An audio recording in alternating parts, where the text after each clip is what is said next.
Продолжаем стройку в глухом лесу. Каркас будущего дома-шалаша уже готов. Полы на первом и втором этажах уложены. Теперь можно двигаться дальше. Сегодня займемся установкой входной двери. Казалось бы, мелочь, но на самом деле важный конструктивный элемент. Именно дверная коробка задаст геометрию передней стены А-фрейма. К ней будет крепиться часть внешней обшивки, а значит, малейшая ошибка тут, и вся лицевая сторона дома может уйти наперекос. Сначала коробку на полу собираем так, чтобы совпадали диагонали. В ином случае потом дверь не встанет на место. И между дверью и коробкой обязательно должен быть небольшой зазор. Мы оставляем его со всех сторон в толщину дверной петли.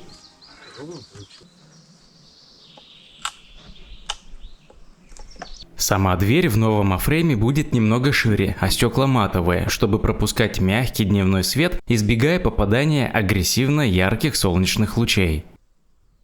Когда дверная коробка сделана в размер и ее геометрия проверена, мы скрепляем все детали саморезами, предварительно просверлив стартовые отверстия тонким сверлом. Это помогает предотвратить растрескивание древесины. Дверное полотно к коробке крепим на петли бабочки. Они просты в установке и не требуют выборки древесины ни на коробке, ни на самой двери. Петли просто накладываются и фиксируются саморезами, что особенно удобно в полевых условиях.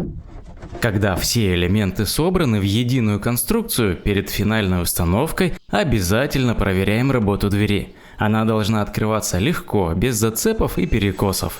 С внешней стороны каркаса, там где будет установлена дверь, закрепили две направляющие доски. Они временно удерживают коробку в нужной плоскости и позволяют точно выставить конструкцию в линию с фасадной стеной. Это помогает избежать завала как наружу, так и внутрь.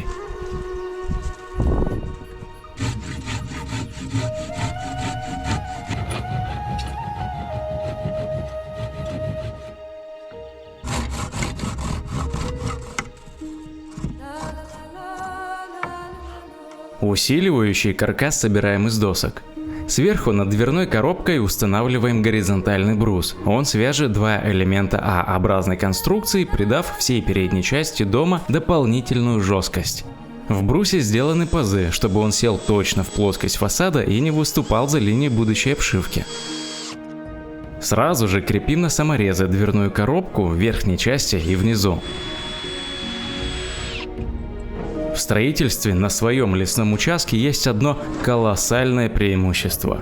Весь строительный материал можно хранить рядом с местом работ и в нужный момент взять нужный брусок или доску.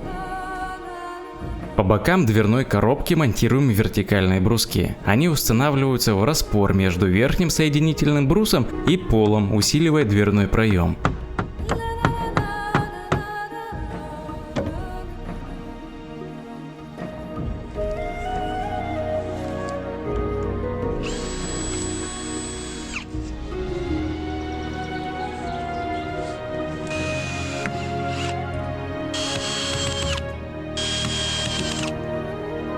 Дверь на месте. Каркас становится все жестче, а фрейм понемногу превращается из идеи в реальный дом. Здесь, среди деревьев и тишины, он обретает форму.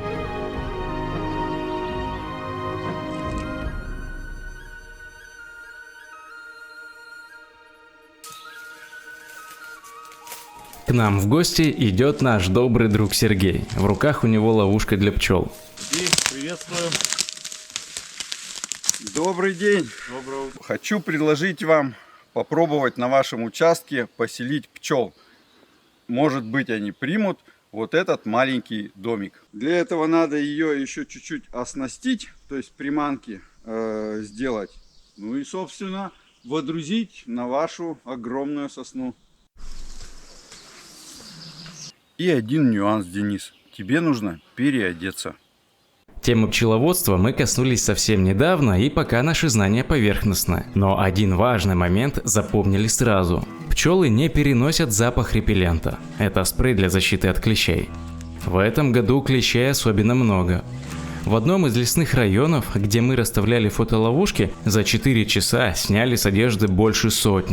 Ползли из травы, с веток, с мха, цепко, настойчиво. Приходится защищаться всеми способами. Но при работе с пчелами никаких резких запахов химии быть не должно. Пчелы реагируют на них мгновенно и терпеть не станут. Экипировка для работы с маленькими трудягами должна быть чистой. Собственно, вот это является уже одной из приманок. Это осталось от предыдущего семейства. Они любят старые соты. Эта ловушка уже работала. 2 листика мелисы. Сейчас один раз затру прямо внутри, а второй у литка. Этот запах привлекает пчел. Вот так вот. Вот какой аромат сразу. Ловушка для пчел с виду напоминает обычный чурбак, только внутри она полая. Сбоку, ближе к нижнему краю, небольшое отверстие – литок. Через него пчелы залетают и вылетают. Пчел привлекает не только запах мелисы, но и аромат прополиса, тот самый, тягучий, терпкий. Мы используем лоскут ткани, которым раньше были накрыты рамки в улье. Пчелы щедро покрыли его прополисом, а теперь эта тряпочка работает как приманка для других пчел. Доступ к ловушке сверху, через съемную крышку. Она надежно фиксируется шурупами. Все просто, но продумано. Сейчас мне нужно залезть на дерево вместе с ловушкой, поднять ее. Это не самое безопасное приключение, потому что высота приличная, сучков мало, лететь далеко, и мошкара летает, повсюду закусали. Большая сосна. Первые ветки начинаются на высоте около 4 метров. Чтобы добраться до них, используем лестницу. Подъем сам по себе несложный, но каждое движение требует внимания. Перед тем, как ступить на первый сучок, обязательно пристегиваю страховку. Безопасность прежде всего. Моя страховка, которая может сохранить жизнь, если оступлюсь, обычная веревка, продетая через страховочное кольцо в обвязке. На каждом конце карабин. И что бы я ни делал наверху, один из концов всегда должен быть надежно пристегнут к сучку. Это ограничивает мобильность, но зато я точно знаю, не сорвусь. Мне нужно подняться еще на пару метров. Там можно будет разместить ловушку для пчел. Сухие сучки, которые мешают сейчас и будут мешать в будущем, спиливаю ручной пилой. На высоте работать сложнее, чем на земле. Тут не получится положить инструмент рядом с собой, чтобы разгрузить себя на то время, пока он не нужен. Его либо крепко держишь в руках, либо он висит на тебе, пристегнутый к поясу карабином. Ира! Ловушка весит около 10 килограммов. Поднимать ее не тяжело, но при подъеме обязательно нужно занять устойчивое положение. Желательно, чтобы ловушка висела на высоте не менее 6 метров. Такая высота считается наиболее комфортной для пчел. Конечно, это всего лишь временное жилье, но пчелы об этом не знают. Они будут заселяться сюда как в дом для постоянного проживания. Ну как там, есть пчелы уже, Дэн? Я уже мед ем. Ловушка на месте, но, признаться честно, не рассчитываем на быстрый успех. Мы только начинаем изучать вопрос естественного пчеловодства. Пора спуститься на землю и продолжить стройку. Здесь можно организовать работу с максимальным комфортом, разложить вещи по полочкам, подвесить рюкзаки с инструментом, чтобы не мешались под ногами, но всегда оставались под рукой. А висеть они будут на таких же крючках, что и в прошлом доме. Хозяин тайги с серьезным, вдумчивым взглядом и не менее уважаемый, но куда более хитрый волк под луной. С каждой новой деталью дом все отчетливее проявляется. Точная копия прошлого фрейма, в линиях, в пропорциях, в мелочах. Будто старый чертеж снова оживает, только уже среди других деревьев.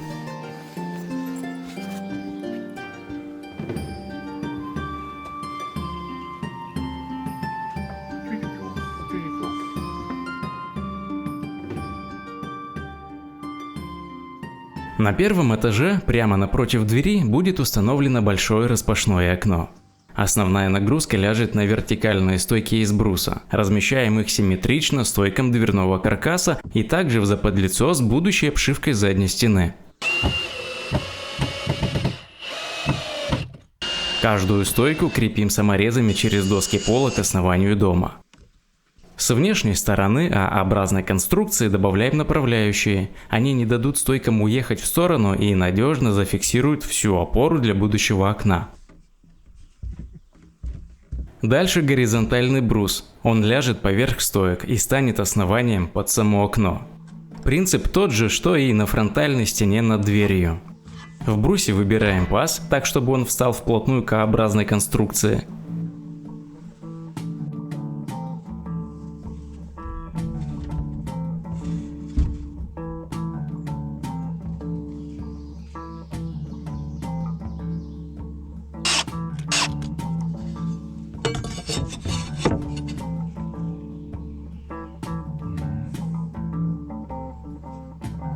Надежность конструкции проверяю просто. Сажусь сверху всем весом.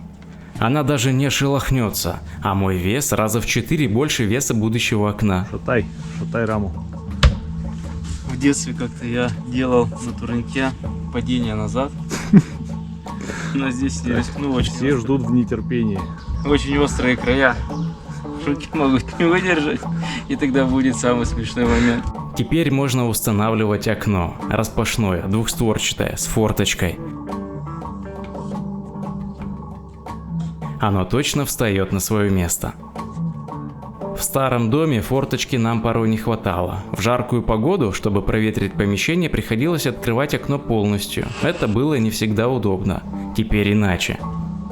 Казалось бы, мелочь, но именно такие мелочи делают дом по-настоящему удобным. Так, за сегодняшний день был потерян один саморез. На его поиски будут брошены значительные силы. Около 20 человек займутся его поиском сегодня вечером.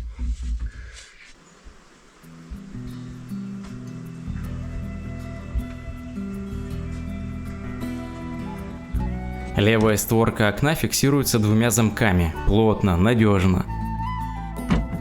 Правая створка разделена на 2 части. Верхняя форточка с 1 замком. Нижняя основная часть, как левая, с 2. Похоже, что зимним ветрам не удастся найти ни одной щели, чтобы пробраться внутрь. Совсем скоро мы реализуем нашу мечту и построим дом таким, каким он задумывался. И это не может не радовать, но есть у нас еще одна хорошая новость. К нам в гости сегодня приедет Николай Василенко. Кажется, мы уже слышим, как он пробирается через лес. Очень приятно. Какими судьбами в наших краях? Решил все-таки научиться, как выживать в суровых условиях. Мы приготовили вам рюкзак со снаряжением. Спасибо. Да, но у меня есть одно опасение. Я весь в белом. Боюсь запачкаться. За это можете не переживать абсолютно. Вы уедете таким же чистым, каким к нам и приехали. Есть средства? У нас есть гель для стирки Эква. Он отстирает любые природные загрязнения и избавит от запаха дыма. Ваша белоснежная одежда будет как новенькая. И после стирки будет аромат чистоты и свежести. Один из важнейших навыков в лесу – умение развести костер. Самый верный способ – высечь искру от огнива. Ну а когда есть огонь, можно приниматься за укрытие. Полуденный зной лучше всего переждать в тени тента с любимой книгой в руках. Зябли. Рыбу ели. Остается добыть еду. Из скобу. Когда бросаете, палец отпускаете. Угу. Ну, бросаю в сторону рыбы, правильно? Да. Прям в шутку кидайте. Ну, сейчас ты... А, вон она вот. Все отлично. Николай, базовые навыки для выживания у вас имеются. Мы вас покинем ненадолго. Желаем удачи. Спасибо. Теперь я выживу. А мы пошли дальше строить.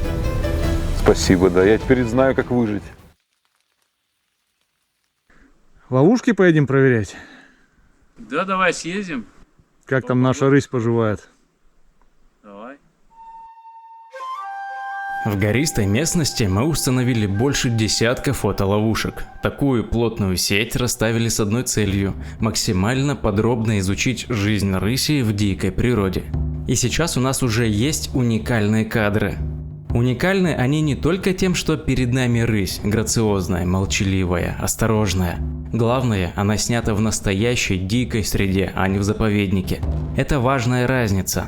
Именно дикая природа формирует повадки и характер хищника такими, какие они и должны быть в естественной среде обитания. Взрослые рыси живут поодиночке, за исключением выводка, состоящего из самки и молодых особей. Каждая особь занимает свою территорию. У взрослых самцов она может достигать 250 квадратных километров, у молодых самок около 100 квадратных километров.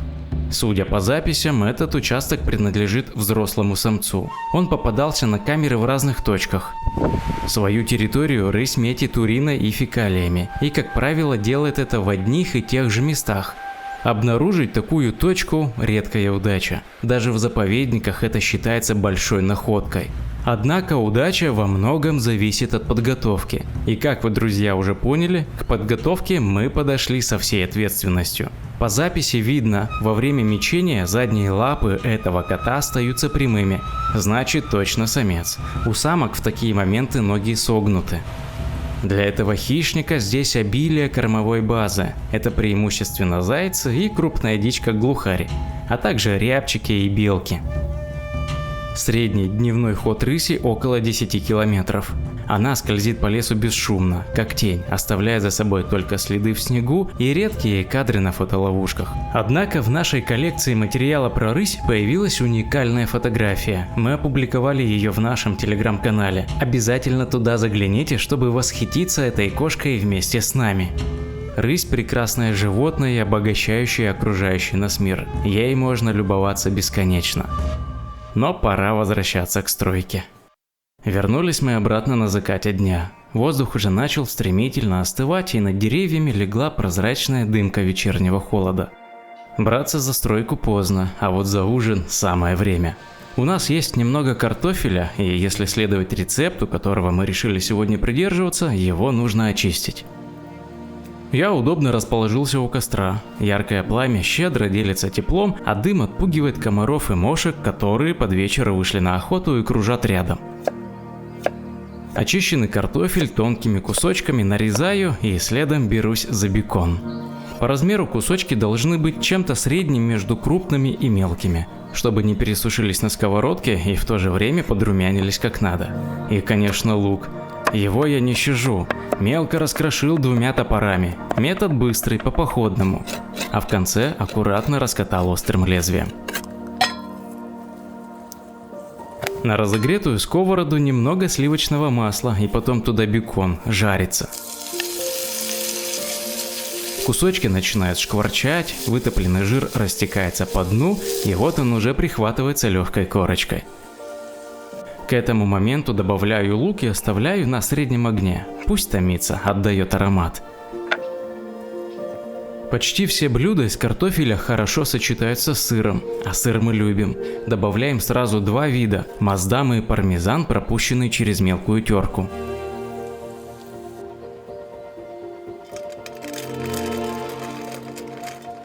В котелке сырную стружку смешиваем со сливками, добавляем немного черного молотого перца, крупную соль и жареный бекон с луком.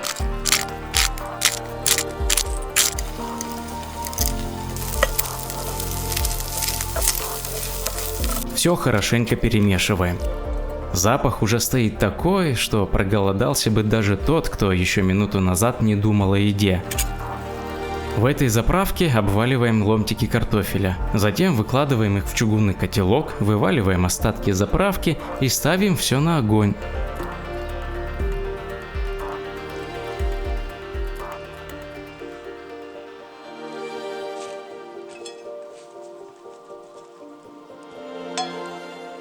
Блюдо на среднем жару готовится около 30-40 минут.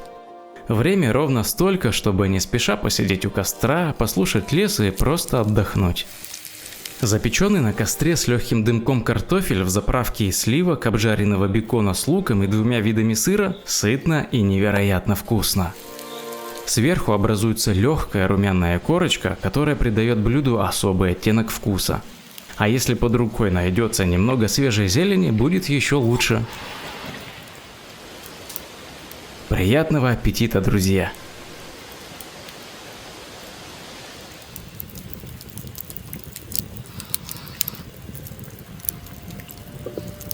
Разгорается новый день, неторопливо. Солнечный свет прокладывает себе дорогу сквозь кроны елей, а ночная прохлада будто нехотя отступает к оврагам и тенистым ложбинам. На траве сверкают росинки. Терпкий воздух, еще чуть влажный вперемешку с хвойной свежестью, прекрасно бодрит. И мы готовы продолжать работу. Сегодня по плану обшивка стен. Но не успели мы и поднять инструмент, как лес подал свой голос. Это вообще просто... Это такой, как вертолет гудит. Я даже камеру не успел протереть. Мы не ожидали, видимо, действительно новичкам везет. Просто мы услышали гул вертолета, и я даже не предполагал, что вообще такое будет так скоро.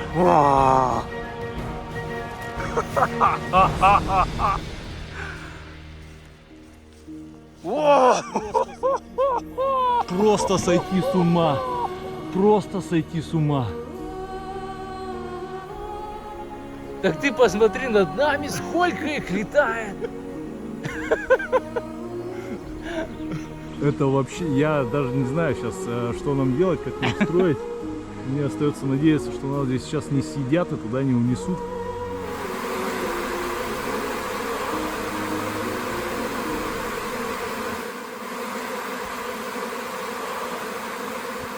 Вот это было очень красиво, да? Это невероятно вообще. Мы вот с тобой свидетелями стали того, как это происходит. Да. Как просто рой прилетел. Просто вертолетный гул. Все забрались туда. Друзья, вместе с вами мы стали свидетелями по-настоящему редкого события. Дикому рою пчел приглянулась наша ловушка, и они заселились в нее прямо на наших глазах. Мгновение, и небо наполнилось гулом, а через несколько минут новые жильцы уже забрались внутрь, и вокруг снова стало тихо. Увидеть такое – редкая удача. Теперь этот момент, живой и волнующий, будет возвращаться в наших разговорах еще долго. С какого момента человек себя может считать пчеловодом? Мы поймали с тобой дикий рой. Мы уже пчеловоды или нет? Я думаю, да. У нас за нашими плечами пойманный рой. За нашими плечами не 1 килограмм съеденного меда. По этой причине мы, главное, да, пчеловодами можем себя самое называть. Главное. Хорошее место выбрали. Ловчее. Да, сейчас еще озеро сделаем. Представляешь, какая картина будет? Сегодня вечером, после захода солнца, нам предстоит большая работа – переселить пчел из ловушки в настоящий дом, в колоду. А пока солнце будет светить, мы будем строить. Начинаем с обшивки левой стороны дома. Стена А-фрейма одновременно является и крышей, поэтому обшивка в данном случае послужит обрешеткой, на которую позже ляжет ветрозащитный материал, а затем и кровельный. Вагонка подходит для этой задачи как нельзя лучше. Она проста в монтаже, а благодаря соединению шип-паз примыкание досок всегда плотное. Мы используем уже сухой пиломатериал, но даже в том случае, если вагонка в будущем еще чуть-чуть усохнет, то благодаря все тому же соединению шип-паз между ними не появится зазор. Кое-где приходится поработать и ножом, чтобы вагонка плотно прилегала по всей высоте А-образной конструкции.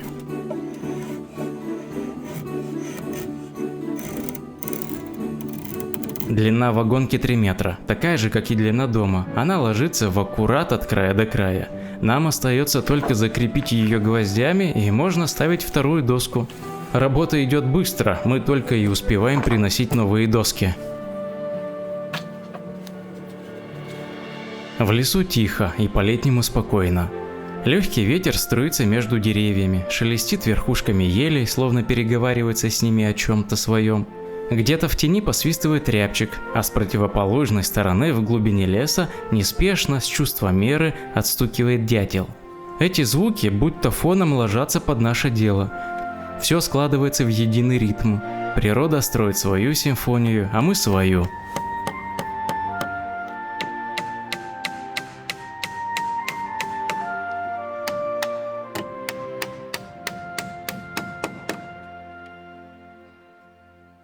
Солнце клонится к закату, его лучи разливаются по дому. Сквозь кроны сосен они ложатся длинными полосами на свежую древесину, окрашивая ее в мягкие янтарные тона. Именно со стороны заката будет большое открывающееся окно и терраса, но чуть позже. С левой стороны зашивать стену полностью не стали, дошли до второго этажа и приступили к обшивке задней стены. Второй этаж пока оставляем открытым, чтобы там можно было развернуться при установке 2 окон. К этой работе мы приступим в ближайшее время. А сейчас обшиваем заднюю стену. Здесь доски уже нужно отпиливать в размер, и делаем это по месту, после того, как вагонка прибита гвоздями. Стена собирается как конструктор. Доска к доске, шип к пазу, под равномерный стук молотка и ритм летнего леса. Время 8:30 утра. За целый день накопилась уже определенная усталость, и немалая. Но нам еще нужно вопрос с пчелами решить, так что сейчас попьем кофе, откроется второе дыхание. Настолько 8:30, что не утра, а вечера. Да. Здесь уже путаются в словах, потому что сегодня очень был ранний подъем, очень трудовой день и великолепное его содержание. Такие насыщенные дни нас изрядно вымотали, но вот интересно, как у Николая дела? Ну все как положено. Порезался, словил.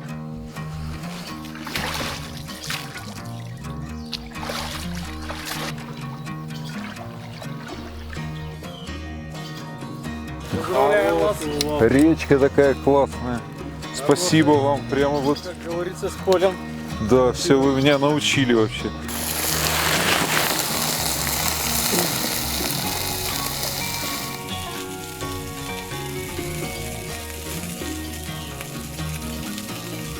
Щука готова. Это вот моя эта щука, Приятного аппетита, Николай, спасибо за добычу. Как вам ощущения? да? Грандиозная вообще, просто вкусно как. Щука-то действительно вкусная. А вот с этим-то помните, что делать? Это же средство, вы мне рассказывали, великолепное. Эква. Все отстираем, бабушка будет довольна.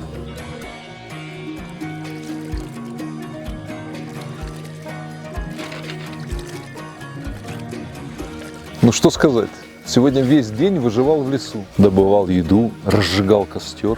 Спина ноет, чуть-чуть устал, да. Руку даже порезал, мозоли. Но я чувствую себя свободным, живым, настоящим. А благодаря гелю Эква еще и свежим и чистым. Смотрите, ни одного пятнышка. Спасибо, что были со мной в этом удивительном путешествии. До новых встреч, ваш Николай.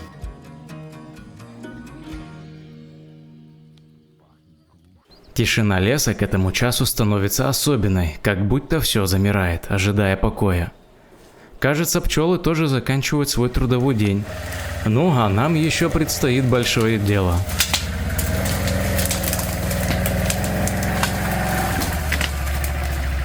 Сергей привез колоду, которую полностью изготовил своими руками. От ловушки она отличается многим, в первую очередь размером и весом. Будем переселять. Эта колода около 120 килограммов, и голыми руками поднять ее наверх уже не получится. Кроме литка, у колоды есть большое вертикальное отверстие – должия. Оно формируется в процессе изготовления колоды, когда из огромного бревна выбирают внутреннюю часть. А еще через это отверстие по осени собирают медовые языки. Должия закрывается деревянной вставкой, состоящей из 2 частей, и открывается только по необходимости. Полностью весь процесс изготовления колоды мы показали ранее. Это видео можно посмотреть, нажав на подсказку. Сейчас начинается самый тревожный момент. Нужно спустить ловушку, не потревожив пчел. Вновь я забираюсь на дерево, только в этот раз напряжение гораздо выше. На всякий случай для защиты у меня бутылочка с водой. Почти все пчелы уже внутри, и чтобы у них не было желания вылезти наружу и устроить со мной конфликт, я брызгаю водой рядом с литком. Пчелы чувствуют воду, думают, что снаружи дождь, и не спешат вылезать на улицу. Я пользуюсь этим моментом и надежно закрываю литок сеткой. Теперь им до утра не выбраться, и я могу спокойно спустить ловушку вниз. Главное, чтобы рука не дрогнула.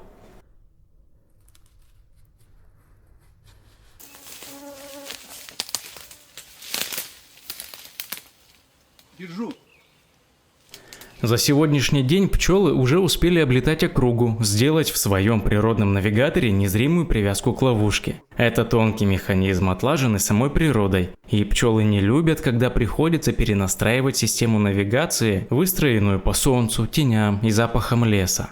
Чтобы переселение прошло для них спокойно, колоду нужно установить точно на том же месте, где висела ловушка. Но колоду сюда не просто будет поставить. Чтобы освободить место для более габаритного дома, приходится убирать несколько крупных сучков. Кидаю. Поднимать ее будем при помощи лебедки и квадроцикла, а для этого на высоте около 10 метров я закрепляю блок, веревка пойдет через него, и тогда можно будет плавно поднять тяжелую колоду вверх. Подготовительные работы продолжаются до глубоких сумерек, пока на улице совсем не стало темно. Часть работ придется доделать на рассвете. Мы не ожидали столь стремительного заселения ловушки, и потому не все было готово. Сейчас подам. Если следовать теории, к утру на месте уже должна была бы стоять полностью собранная и готовая к подъему колода. Место под нее подготовлено, выверено, но мы живем в дикой природе, а здесь план это не прямая доска, а скорее гибкая ветка. Да и вообще, прогнозировать что-либо надолго в лесу дело неблагодарное. Здесь живешь не по часам, а по ритмам, по внутреннему ощущению времени. Мы стараемся не сопротивляться непредвиденному, а работать с ним, принимать и действовать. Так и делаем. Это переселение внеплановое, по всем меркам экстремальное, но мы уверены, завтра все будет так, как должно быть. Не по учебнику, а по нашему плану. Плану, рождающемуся здесь, в тишине леса, среди деревьев и в окружении пчел. Я его, наверное, первым тогда положу. Нет, ну если коротковатый, тогда ладно, тогда длиннее отпилим. На восходе солнца все готово к важному событию. Это ответственное дело мы полностью доверили Сергею. Он давно и основательно занимается колодно-бортевым пчеловодством, ремеслом редким, вдумчивым, где всякое действие должно быть выверенным. Хороший рой. С ловушки аккуратно сняли верхнюю крышку и сразу услышали гул. Осторожно извлекаем языки с сотами, усеянными пчелами. Именно на них и сидит большая часть роя. Сергей объясняет, правильно будет, если пчела сама войдет в дом через литок. Так она примет колоду как свое жилище, закрепит в памяти место, запах, порог. Но иногда пчелы не сразу принимают новый улей, мнутся, кружат рядом, будто осматриваются. Есть способ проще – высыпать рой прямо через должаю и сразу закрыть крышку. Быстрее, но не всегда надежно. Мы выбираем путь более верный, пусть и хлопотный. Пчел аккуратно выгнали из ловушки, и поначалу они растерянные, будто не верят, что их прежнего дома больше нет. Ну а спустя минуту пчелы начинают заползать в колоду через литок, неторопливо, но уверенно. Дом принят. Не сразу пчелы полезли к себе в новый дом. Маленько замешкались, но сейчас уже все в порядке, и они туда мчат просто как после какой-то дальней долгой дороги, когда люди хотят вернуться домой, вот точно так же они ползут в литок.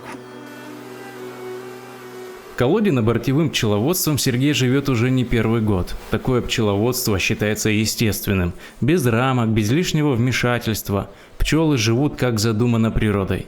И можно подумать, что все дело только в правильной ловушке, но это лишь половина. Главное выбрать дерево. Дерево ловчее. То, что пчелы примут. Оно не обязательно самое высокое, не обязательно самое крепкое.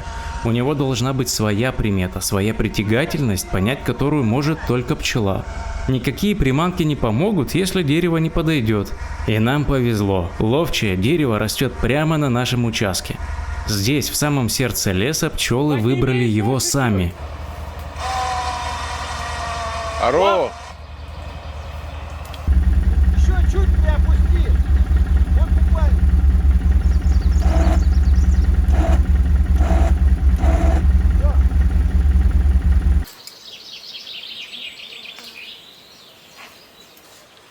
Сергей, спасибо тебе огромное за помощь. Благодарю. С посвящением в пчеловоды, естественные пчеловоды. Спасибо, бортевое пчеловодство. Но это было непросто. Интересный опыт большой, новый. Будем надеяться, что им понравится. Да, я уверен. Еще чуть-чуть поправим, но самое главное уже сделано. И похоже, им все тут достаточно нормально нравится. Тебя укусили? Нет. Меня тоже. Ну, значит, добрые пчелы. Самое важное дело на сегодня сделано. Впереди лишь размеренная медитативная работа, строительство дома. Но почему столь спешно нужно было переселить пчел? Все дело в разнице между ловушкой и колодой. Ловушка – временное пристанище, легкое, с тонкими стенками, пригодное лишь на короткое время. Осенью, когда в воздухе уже стелется сырость, а зимой, когда деревья звенят от мороза, такое жилище становится холодной западней. Внутренний объем ловушки всего около 30 литров, для сильной семьи этого мало. Не хватит ни места под мед, ни простора для роста. Зимой такой тесный дом не защитит, а вот колода – другое дело. Просторная, с внутренним объемом не менее 70 литров, она позволяет пчелам не только запастись медом вдоволь, но и развиваться, крепнуть, набираться сил. Стены ее добрых 10 сантиметров толщиной. Такая защита удержит тепло и поможет сохранить нужный микроклимат, ведь в пчелином доме важна каждая деталь, каждая крупица уюта. Так что переселение – это не просто забота, это настоящее строительство будущего. Друзья, а вы хотели бы отведать настоящего бортевого меда, янтарного, густого, с ароматом леса и солнца? Здесь, на собственном лесном участке, в рамках большого проекта «Таежный двор» постепенно воплощается задуманное. Одно за другим будут появляться различные строения, разольется лесное озеро и, конечно же, раскинется бортевая пасека. А пока будни строительства. Сейчас мы подходим к завершению обшивки первого этажа и уже установили одно из двух окон на втором. Работа движется, дом растет.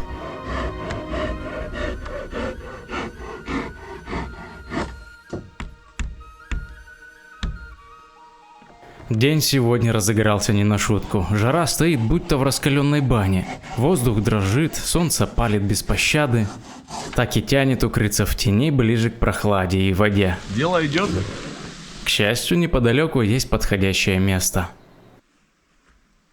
Это искусственный водоем, лесное озеро, созданное человеком. И как преобразилась опушка после его появления, можно увидеть уже сейчас. Там, где прежде была тихая поляна, теперь кипит жизнь. По берегам пышнеет сочная зелень, пестреют луговые цветы, вода словно притянула к себе жизнь. По тихой глади скользят утки, в глубине мерцают рыбы. Озеру уже 8 лет. Живут там рыбы простые, гальяны, щипица и караси. Мы его используем для вида. В том числе там живут утки, прилетают цапли. Я надеюсь, у лесных получится выкопать замечательное озеро, заселить его рыбой, и будут прилетать утки. Ну что, Денис, отправляемся копать? Да, сейчас самое время. Вперед. За лопаты. Друзья, уже в следующей серии мы начнем создание собственного лесного озера. Это видео точно нельзя пропустить. Впереди грандиозная работа, и она начнется... Впрочем, вы сами все увидите. А еще хотим напомнить, что в нашем телеграм-канале мы регулярно публикуем свежие и актуальные новости из леса. И, пожалуй, самое значимое событие последних недель – гастроужин с лесными. К нам в гости приехали 20 человек, и ровно столько же уехали, сытые, отдохнувшие, наполненные лесной атмосферой. Где посмотреть, как все прошло, вы, конечно, уже знаете. А еще хотели сказать, что Сергей занимается не только пчеловодством, а еще изготавливает невероятно красивую деревянную посуду. Где ознакомиться с его творчеством, вы можете узнать в описании под видео. И обязательно подпишитесь на наш канал и нажмите колокольчик, чтобы не пропустить новое видео, которое выйдет уже совсем скоро. Ну а мы будем вам признательны, если вы поделитесь этим видео и оставите добрый комментарий. Ну а с вами были мы, Лесные. До новых встреч, друзья. Всем пока. Добаловался.